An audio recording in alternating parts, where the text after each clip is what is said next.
Or is this related to my party? Related to the party. It's an 11. Okay. Anari, go and give me a sleight of hand because I know you typically don't do this in very public view. Yeah, that'd be a nat 1.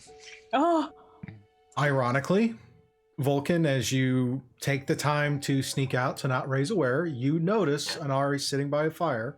It's a small fire, so it doesn't draw too much light. And Yeah. you see him kind of fiddling with something. After a while, take a look at it and then put it in the fire. Kind of file that away for a mental note for later. Okay. With that, thank you all of you for hanging out with us today. Thank you everyone in the chat. Real quick, want to give shout outs and thanks for Sydefarr for the 7-month sub, Hit Mitari for the 7-month sub, Glock89 for the 6-month sub. New follows from Grizzly 01810 and Reyes, Reighas. Thank you for the follows. Dish Pickle, thank you for the bits. All the bits, all the fun. So All the magics. all the magics, all the things. If you liked what you're seeing here and your first time here, please hit the follow. Also, if you want to support the channel, best thing to do that is to go over to patreon.com/scuba studio and check out our Patreon, possibly join as a patron. You get early access to videos that are posted on YouTube, as well as tidbits and info with whatever I'm working on behind the scenes going forward. I had a couple of interesting stuff coming up in the next few weeks. Gonna want to get your opinion on, so that's a great place to do that. Thank you everyone for hanging out. Anything you guys would like to plug or give a shout out for before we call it a day? Obsidian? Yeah, thank you to Jason for hanging out with us for a few weeks and playing. We You guys are know how welcome. That was a busy you blast. are. Thank you very much. I'm heading into major season 3 of Into the Mist prep and other craziness. So, yeah, but it was great to be here while I could be. It was fun. Thanks, everyone. Yeah, You're welcome, welcome. back anytime. I'm going to say, unless we get a TPK, we'll be here waiting for you when you get back. Death is not the end. Awesome. It's only the beginning. That's right. Especially when you're a necromancer. Perks of the job, I guess. So, thank you, Steve. oh, you're welcome. I'm glad everybody had fun. I know it's kind of different tempo than the last couple of episodes or last couple of sessions. So, Travel montage. Can't all be a we didn't sprint. fight anything. Sometimes it's a marathon. We avoided some. yeah, avoided a few things, but that's okay. So, All good. but with that, you guys all have a great weekend. Again, no D&D episode tonight for Challenge Accepted because it's Valentine's Day. So find your significant others, regardless of who they may be, and enjoy the weekend with them. And we will see you on our next stream. Good night, everybody. Wow.